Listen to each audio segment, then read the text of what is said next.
Hey everyone, welcome back to Poplar Preparedness. We have tons to cover in this report. Lots of updates, lots of things I haven't seen reported on any other channels that I dabble on. So this should be very eye-opening for a lot of you, a lot of different reports. Okay, first up here, Australia. Australia has asked their people to stop turning lights on, particularly between 6 and 8 p.m. But they're asking them not to run dishwashers, not run any appliances, and to turn off their lights between 6 and 8 p.m., if at all possible, in order to not lose power. 65% of Eastern Australia's power is generated by coal, but more than a quarter of that capacity is offline currently. That's huge, folks. When you have 65% of your grid powered by coal, you can't just not have coal suddenly. Let's move over to Norway. Norway launches a new monitoring scheme to track all food purchases. If a shiver just went down your spine, it should. We've been saying this and saying this and saying this, that they are wanting to track the social credit scores. They are wanting to track all this stuff. That's one of the reasons why I'm saying stock up now, because once they start tracking or once they start rationing food, you may not have the option to make all those purchases. Either they're going to limit you or they're going to flag you for buying too much food. They can figure out very quickly and very easily how many people live in your home. And then they can decide that you are purchasing too much food. Buy it now while it's still not really being tracked, at least unless you live in Norway. All right, folks, stock prices have been plummeting this past week. I want to give you just an overview, bird's eye of what just happened there. $3 trillion have gone poof. $3 trillion in the past week. In the last couple weeks has disappeared.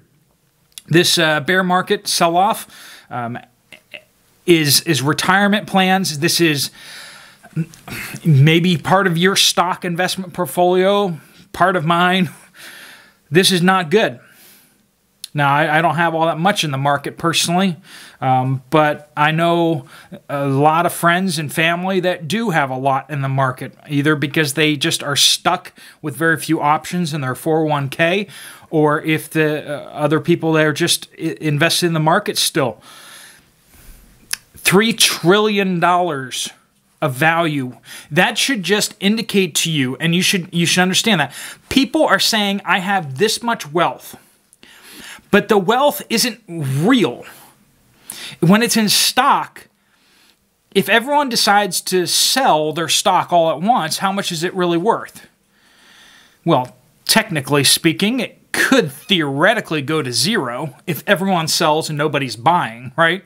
Everyone has to just give it away for free because no one's going to buy it. But it comes down to what somebody will eventually buy it just for the assets of those businesses, right? So that's a very, very long way to go. So people think they're this wealthy, but really, if things turn south, they're this wealthy. And that's big, because people are spending money as if they have this much money. You see what I'm saying? People consider their stocks and their bonds as if they're like deposits in a bank account. All right, moving on. 2/3 of the value of all cryptocurrencies has been wiped out since the last peak, which happened in November. 2/3. That's $2 trillion. So $3 trillion off the stock market and $2 trillion off cryptocurrencies. You see how money is just going poof? As if it's not actually a thing. If you have silver, if you have gold, if you have food, food is a better investment right now, honestly. Silver and gold quite possibly will drop along with the market right now. That's a fair warning I'm going to just give you right now, okay? silver and gold tend to drop. As people lose tons and tons of money, they start selling assets that whatever's not nailed down, and particularly they start selling things that haven't gone down quite as much. So usually when people start losing tons in tech stocks and all that kind of stuff like that, they start liquidating silver and gold and dumping it onto the market, and it tends to drive the price down significantly. So silver and gold, I'm not saying dump it. I'm just saying expect it to drop in paper value right now. But you and I and the rest of the world that's not insane know that silver and gold are worth something, right? All right, so in addition to that, we're having issues in the mortgage markets, housing and such. 30-year loans this week went from 5.2, the average mortgage loan for 30-year went from 5.23% to 5.78%. Almost half a point in 1 week, folks. That's huge. And what's the effect of that? Home prices in some markets in the United States have already fallen 20%. And compared to last year, the same period last year, the number of mortgage applications are down 52%. If you're a banker, it's not good, okay? That's what bankers do, is they do mortgages, right? And if nobody's doing mortgages, that's like their sales are down by 50%. Banks are hurting right now. All right, Atlanta, the Atlanta Fed, which tracks the GDP, their projections for what GDP will look like for the second quarter, they are now projecting, they brought it down again, and it's now at 0%. If it goes negative, if their projection goes negative, then they are projecting that we are currently in a recession. And we have been since January 1st. 2 quarters of GDP negative growth means you're in a recession. Of course, you have to get through the second quarter before you realize, hey, we've been in a recession for 2 quarters.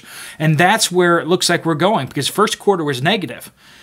So if second quarter prints negative, then we've been in a recession since January 1st. And all the people saying, hey, we're going into a recession, have been technically correct all the way back to January 1st. And that's what we're seeing on the streets, folks. Don't believe all the people out there hope-mongering, okay? There's a time for hope, and we should all have hope. But when you're just using hope in non-tangible things and things that don't actually exist and lies just in order to make some money, that's I'm going to coin that phrase, hope-mongering. At this point, 59% of the manufacturers in the United States are reporting that they believe that a recession is coming. Manufacturers who have their ear to the ground, 59% of them are saying that they believe a recession is coming. Hang in there, folks. We got a whole bunch more coming. But like I said, jam-packed. Bloomberg is projecting the probability of recession during the next 24 months at 98.5% probability. That's as certain as it gets. Anyway, enough on the big economy. Let's look in on specific things going on right now. There is an urgent aspirin, ibuprofen, and the Tylenol one that I can't pronounce. Acetaminophen. That one. 400,000 bottles declared poisoning risk because the child safety things aren't working as well as they could. 400,000 bottles recalled of pain medicine. Now, I don't know if you've been to the pharmacy department recently, but was it like well-stocked or was it like not really well-stocked? 400,000 bottles recalled. Ouch. Folks, if you need any of those pain meds, make sure you get some soon. All right, there was a big fire/explosion at Sinopec Shanghai Petrochemical. So a big refinery, a very large refinery in Shanghai. For those of you geographically challenged, that's over in the Dragon Country. Massive fire just happening as I'm reporting this now, so you guys are getting this just a few hours behind. explosion that rocked the countryside kind of thing. Big deal, folks. All right. One of you, Nicholas, reporting electricity. Customers of Amerin, Illinois have all received letters stating our power bills should be increasing by at least $52 per household due to power demands. Looks like power prices are increasing from 4 cents per kilowatt hour to 10 cents per kilowatt hour. Ouch, folks. All right. Hello, Poplar. Hello. This is from Glenn. I am Swedish, but I live in Denmark. Lack of staff and truck drivers are reasons Sweden is slowly running out of red wine. The link that you sent me is not in English, and unfortunately, I only speak English currently. I learned another language, but I forgot it. So, and it's not a written language, so it couldn't be an article of it. Thank you for your report. If you are concerned about wine in Sweden, that's a heads up for you guys. Okay, let me make sure I don't give any details I'm not supposed to on this one. It's super clandestine, and it is very chock full of very information. Katie in northwest state. My husband is a manager of a Kroger-affiliated store. That is sufficiently anonymous, apparently. He told me yesterday to buy anything with cotton I possibly can. He said they were having trouble getting Q-tips, pads, cotton balls, etc. He said they got a ton more of out-of-stock at warehouse signs for the section. So this is in the beauty and pharmacy kind of area, right? Tons of out of stock at warehouse signs. He had to mark up the prices per corporate, $2 to $4 each, depending on brands, pads especially. And he said cold medicine is almost completely gone with no inventory coming in. Price increases have been a major part of his job lately, just trying to keep up with what corporate sends out. Orange juice has been completely gone. Produce is double price and spotty at best, half rotted at worst. Part of his job is also dealing with mice. Grocery stores are struggling with the mice lately. He said warehouses are sending shipments with mice sometimes nested inside. Yikes. Quality control is almost out the window just to put anything on the shelf. Many items are priced wrong or in wrong places as placeholders for empty areas. Pushed out so fast they don't even have time to change the tags. He has access to all the warehouse numbers, what is out of stock, and he has told me to get ready for major empty shelves very soon. Big news. I appreciate you sending that out, and we're doing our best to keep you anonymous.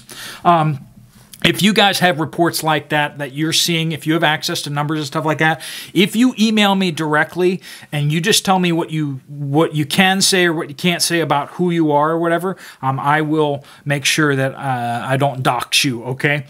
Other channels are doing the same thing, so you can feel safe with us. Just let us know what we shouldn't say. 72%, this is an article, 72% of Gen Zers think that they will be rich one day.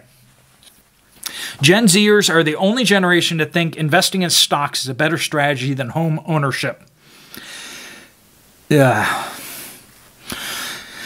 72% are going to be rich. So if 72% of them are going to be 10%ers one day, I guess all the rest of us just are going to lose all of our money or something. I don't know.